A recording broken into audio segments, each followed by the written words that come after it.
Et où sommes-nous? Sommes-nous au paradis? Sommes-nous à l'Élysée, les Champs-Élysées, hein, qui était le paradis des dieux, qui se trouvait au fin fond du sanctuaire d'Hadès, et pourtant étaient cachés là-bas les fameux Champs-Élysées, l'Élyséon. Et peut-être que cet endroit en fait clairement partie, en tout cas il a tout pour, hein. Regardez un petit peu cet endroit radieux. J'ai attendu pour vous que tous les nuages s'en aillent, donc j'ai pu faire bien profiter dans un premier temps du site.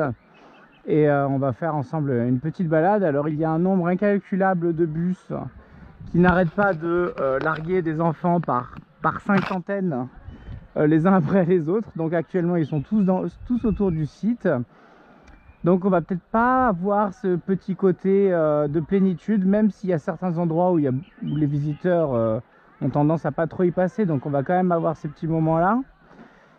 Et je vous invite tout simplement, on va commencer ce parcours ensemble. De toute façon, cette ville, on est présentement à Paestum, qui est donc une ancienne colonie lucanienne, hein, qui est précurseur des Romains.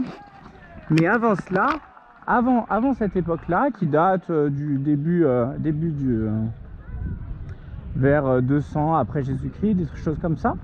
Donc vraiment où là c'était vraiment implémenté, où il y a eu toute la colonie qui a été construite, on va voir ça ensemble.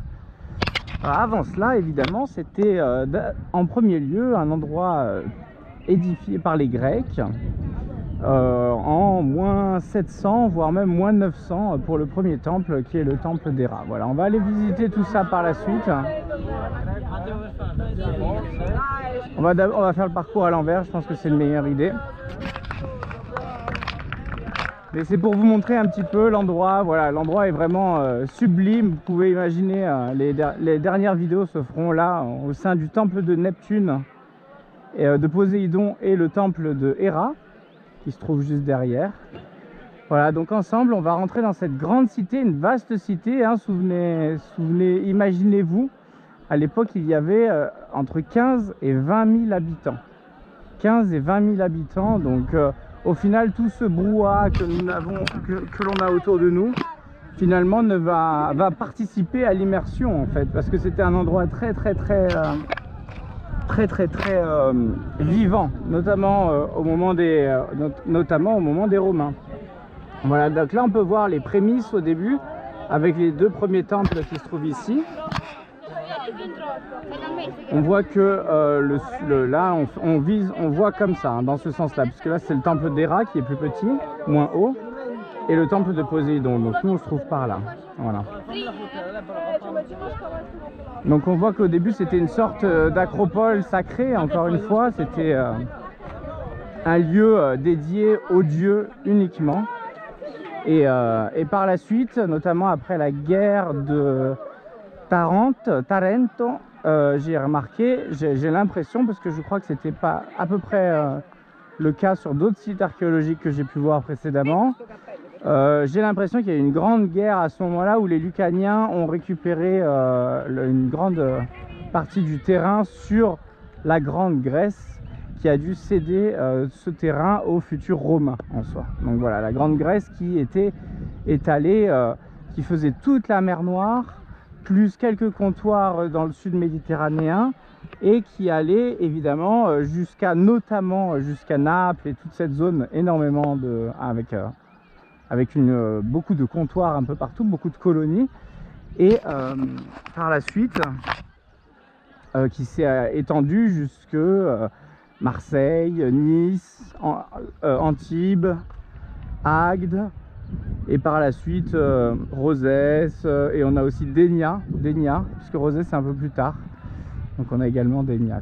Voilà, donc là on vient rentrer dans un endroit un petit peu particulier, on vient de rentrer dans l'endroit un peu calme du lieu, puisque juste à côté se trouve le forum, et juste entre le forum et nous se trouve le marché. Voilà, on va aller voir ça de suite juste après. Mais ici on rentrait dans cette grande zone, vous voyez, où la personne là est en train de se reposer. Moi j'étais là à cet endroit là également tout à l'heure, et donc notamment ce petit cercle là, vous voyez qu'on peut s'y asseoir gentiment. c'est notamment là où étaient données des leçons ou des cours, etc. Et tout cet espace-là était réservé à un grand jardin. Voilà, c'était vraiment l'endroit, l'espace vert. Donc vous voyez que même à l'époque, ils avaient toujours des grands espaces verts avec des arbres qui signifiaient à chaque fois différentes, qui avaient différentes significations par rapport au dieu qu'ils représentaient. Donc je vois ici que Apollon c'est donc Alloro, donc Alloro j'imagine que c'est le laurier. Athéna évidemment c'est l'olivier. Zeus c'est la quercia, j'ai aucune idée de ce que c'est, et Aphrodite c'est il myrto, que je ne pourrais pas traduire en français non plus. Voilà, donc vous voyez que à cet endroit-là, donc était représenté évidemment c'était un grand jardin bien fleuri, et en plus de ça, les arbres eux-mêmes avaient une signification. Voilà. Juste en face de nous, on a un endroit aussi important, hein. Vous imaginez 15 à 20 000 personnes, c'était un endroit où beaucoup de monde passait, c'était un endroit où on se retrouvait il y avait énormément de passages, notamment dû au commerce, hein. On va voir, il y a énormément de commerce également. Et du coup ici se trouvait tout simplement l'hôpital. Voilà, l'hôpital, on va voir un petit peu après ce qu'il en est. Là on voit tout l'édifice qui se trouve juste devant nous. L'ascleption, ils appelaient ça, ou ascleption, je ne sais pas comment, j'ai pas exactement le terme latin, j'ai aucune notion de latin ni de grec ancien, donc excusez-moi l'accent, etc. Mais on va voir ça sur le panneau juste après.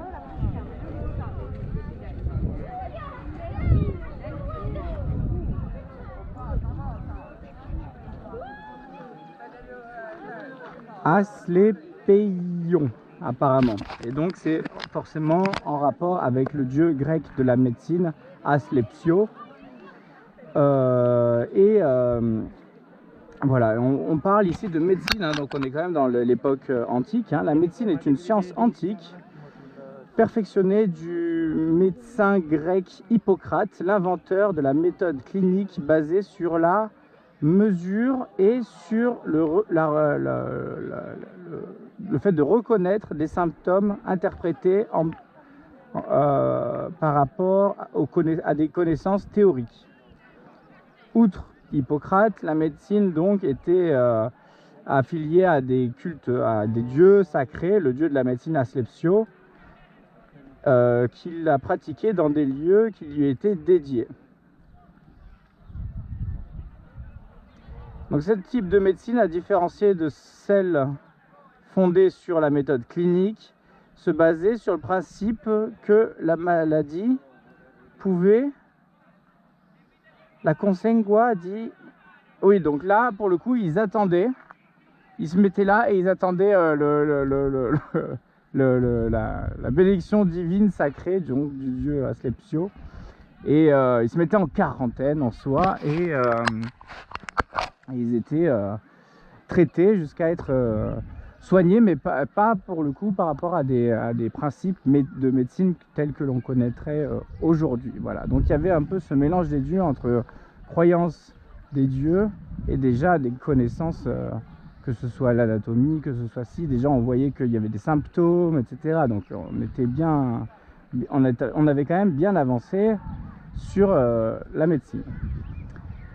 Voilà, on continue notre aventure. Là-bas, ils sont en train de faire des olympiades. Ils sont tous en tenue grecque et tout, avec des petites jupettes, avec des petits symboles grecs et tout. C'est super mignon.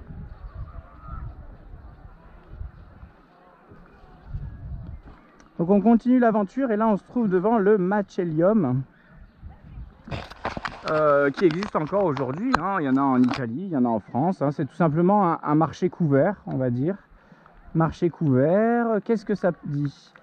Ici, il était possible de trouver tout genre de produits, de la viande aux légumes, des plats déjà préparés de poissons. L'identification de cette structure était possible grâce au fait qu'on a retrouvé au centre de l'endroit une vasque basse riservamento e permeabile con alterno numerosi giuschi di Ostrike. Donc, found the center of the sculpture, a shallow pool made of waterproof. Donc, apparemment, il y avait au centre cette chose, cette pièce centrale imperméable. Hop, on voit ici, et là, on rentrait directement dans le marché vieux de plus de 2000 ans. Voilà, se trouvait ici déjà les premières boutiques. Et on va voir que là, on se retrouve directement au forum. Et le forum, eh ben, la particularité, c'est qu'il est immense, immense, immense, immense. Et en plus de ça, il est super bien fourni, hein, puisqu'on voit que déjà, on a déjà un gros marché qui se trouve ici. Mais tout autour vont se retrouver des boutiques. Oh là là, ça lance, attention, ça lance des disques. Bravo. Ça lance des disques, hein, carrément. Alors ici, on parle de Basilicata Romana. Quand j'étais venu, je me souvenais que c'était des thermes de mémoire.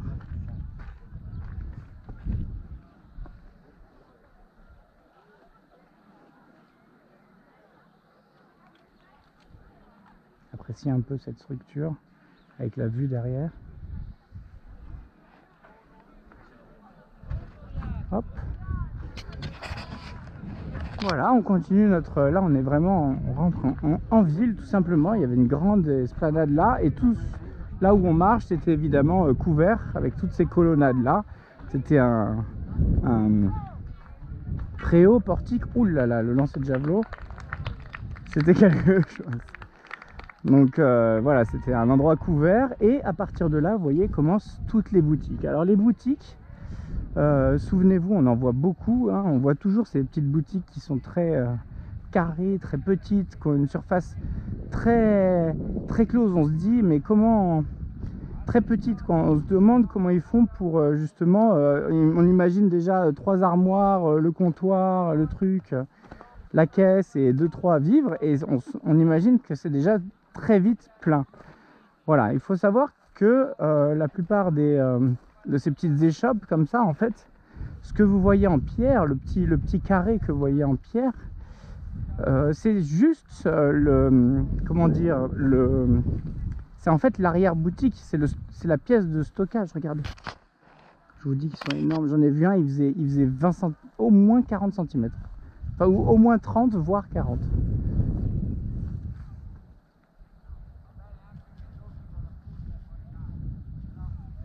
Et il y en a de partout. Il y en a de partout, c'est super agréable. J'ai vu aussi un serpent de plus d'1 mètre. Donc attention, méfiance quand on ira dans les hautes herbes là-bas, méfiance. Alors, donc on continue notre visite. Et comme je vous disais, voilà, c'était souvent des arrière-boutiques. Et en fait, de ce que j'ai lu, il y avait surtout des présentoirs à l'extérieur, côté rue, quoi, côté là où on est directement. Petit comptoir en bois. Et avec tout un étalage. Et derrière, c'est un peu comme si la porte était presque fermée et que le marchand rentrait dedans uniquement pour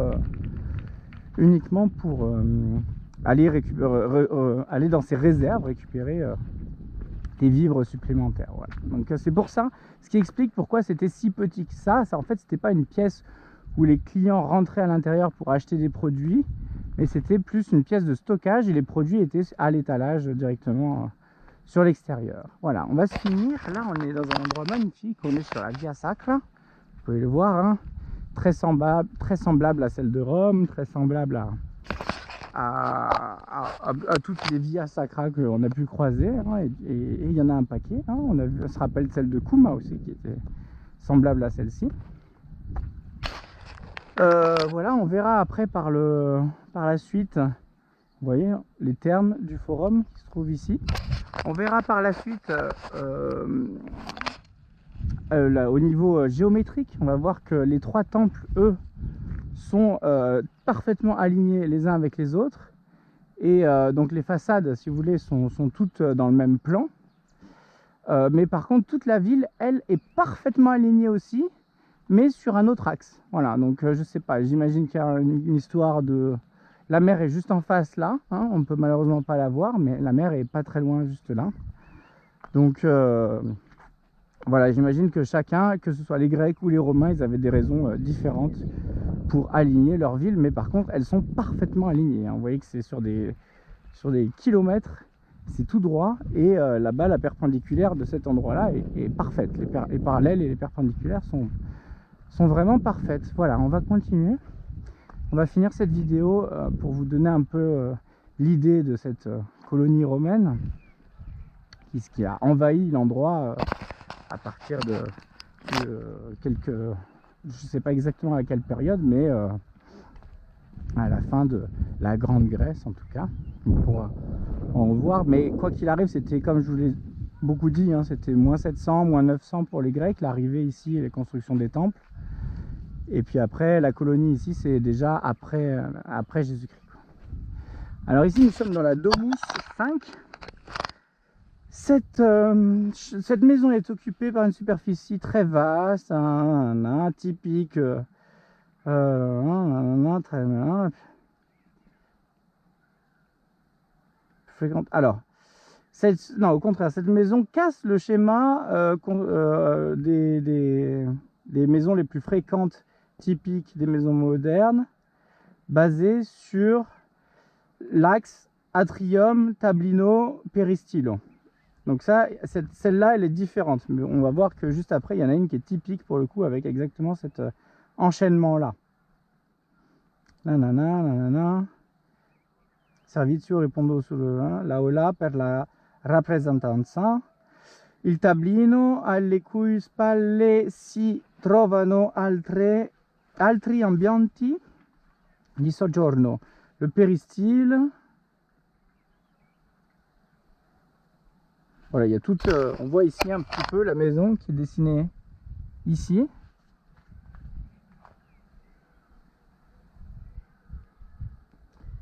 Le temple est là, la via est là. Donc on voit que de toute façon, toute la partie entre la mer et cette via là, vous allez voir que c'est que des habitations. Donc on va y aller, on va rentrer dedans, vous allez voir un petit peu l'ambiance, la taille aussi du lieu, et on va faire attention aux serpents. Parce que c'est ici, par là que je les croise.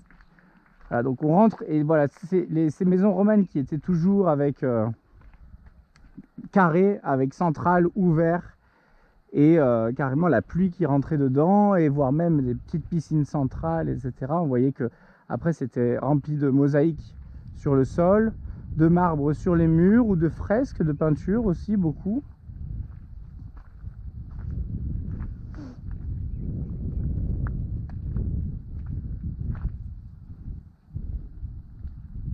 Voilà, donc là on est chez les gens, quoi. Directement, on est chez les gens qui étaient plutôt bien placés, comme vous pouvez le voir. Et on était directement chez eux, et on est directement chez eux, et on profite un petit peu de leur accueil, voilà, quelques 2000 ans plus tard.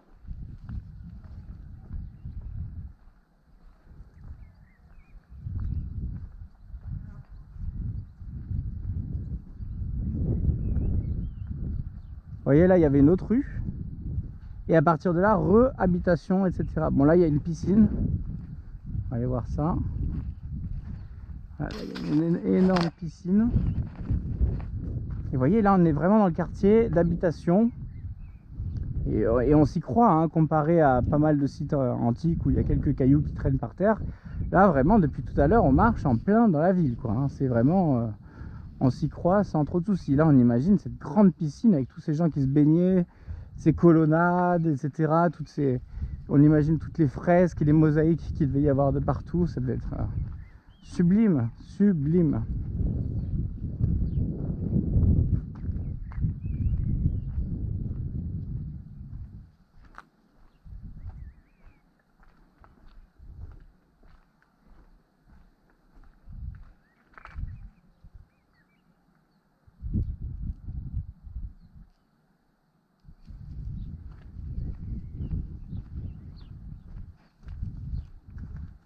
Allez, on continue. J'aimerais bien vous faire visiter les deux maisons rapidement. L'autre se trouve juste là-bas et elle est très intéressante aussi. Qu'est-ce que ça dit ici? La maison avec piscine.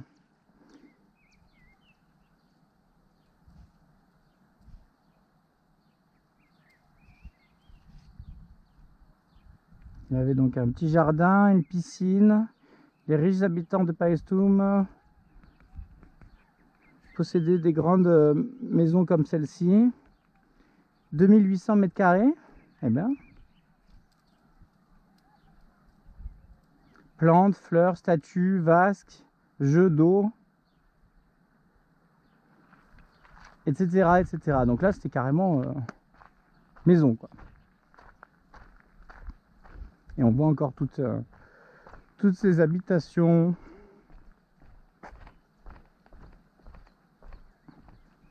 Voilà, et ce qui est agréable aussi à Paestum, c'est de pouvoir se balader dans ces endroits-là, de pouvoir déambuler directement dans des endroits historiques et que ça ne soit pas juste caché derrière une petite barrière infranchissable.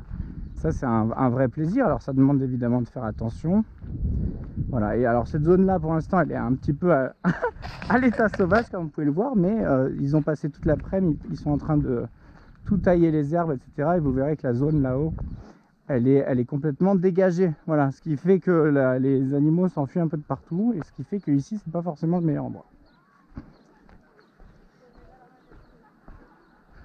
Voilà, on repasse par cette maison. On va retrouver notre Via Sacra.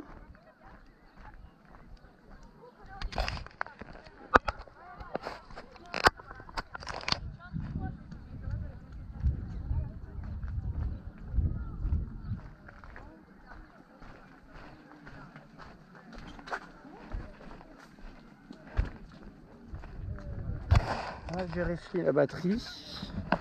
On passe vite parce que j'ai envie de vous montrer plein de belles choses.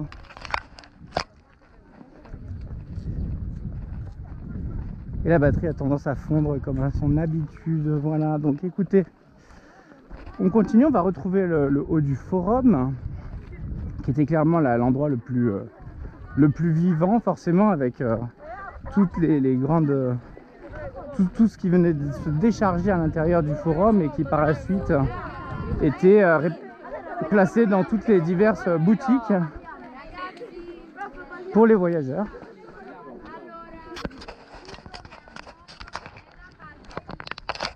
Hop. Donc on continue, on va aller voir notre maison avec cet atrium, comme je vous ai expliqué tout à l'heure, avec vraiment une entrée de présentation presque publique, où là vraiment il faut qui était moins privé que ce qu'il y avait derrière, avec tout un accès réservé aux propriétaires forcément.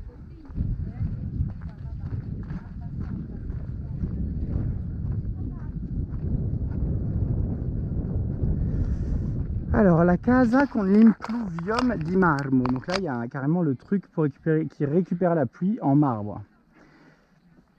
Et voyez un peu à peu près à quoi ça ressemblait. Vous voyez à peu près, ça c'est une maison beaucoup plus typique, avec comme vous voyez l'entrée qui est l'atrium. En second on a le péristilium. Entre les deux on a le tablinium. Et après, je ne sais pas, alae c'est les halls, j'imagine. Et cubicula, je n'ai aucune idée de son utilité. Qu'est-ce qu'ils en parlent? Giardino. Donc il y avait aussi un jardin orné de pavés, de mosaïques, assez classique quoi. Donc on va aller visiter rapidement et puis je vous laisserai là-dessus.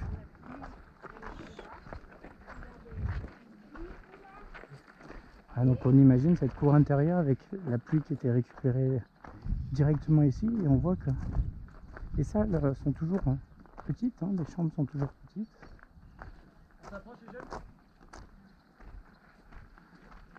Et voilà, donc on a l'atrium qui se trouve ici, le péristilium qui se trouve ici avec encore ces colonnades. Donc vous imaginez la beauté de cet endroit. Quand vous arrivez, vous avez cette petite piscine, ces petites arcades, et quand vous rentrez ici également avec des belles mosaïques comme on peut le voir ici, hein. Faut imaginer aussi que c'était tout couvert de décoré, de marbre, de fresques, etc. Regardez le détail un petit peu de cette mosaïque. Voilà, il y a des grandes pièces à vivre. Ils avaient la place quand même. On voit qu'il ne manquait pas de cailloux, pas de place. Et que c'était quand même, là on est quand même dans la maison des grands de l'ancien monde. Hein. On voit vraiment, on vit dans un endroit qui était réservé à la haute. Mais le tout de la colonie n'était pas uniquement réservé à cela. On va voir qu'il y a des parties qui sont un peu plus pour la plèbe, le peuple. Voilà, on voit encore des couleurs, hein. On voit des fresques encore sur les murs. C'est vraiment un endroit magnifique, voilà où vivaient les gens il y a 2000 ans, et on peut se balader comme ça de pièce en pièce. Il y a vraiment des personnes qui ont dormi là, quoi. Il faut quand même se représenter ça, c'est-à-dire que là où on est, c'est pas uniquement des ruines avec des pierres où on voit justement, je sais pas, des restes de monuments. C'est pas uniquement ce qui reste, mais c'est ce qui s'est passé, c'est ce qui a été vécu ici. C'est qu'il y a des générations et des générations de personnes qui ont vécu ici, qui ont dormi ici. C'était vraiment leur lieu à eux. Après, il y a des histoires évidemment de maladies qui ont dévasté certains endroits, qui ont fait que, typiquement comme Ostie, comme ici, c'est des endroits qui ont été laissés à l'abandon après, quand ils se sont perdus, on ne sait comment, mais qui n'ont plus été utilisés, qui ont été évidemment dépouillés. Hein. Il ne reste plus un pet de marbre, ou très peu. C'est vraiment parce que depuis ça a été complètement dépouillé, et puis après enseveli par le temps. Et grâce aux fouilles archéologiques par la suite, on peut retrouver ces choses merveilleuses. Voilà. Donc sur ce, écoutez, je vous laisse et je vous dis à tout de suite pour une prochaine vidéo. Dans Paestum, bye bye.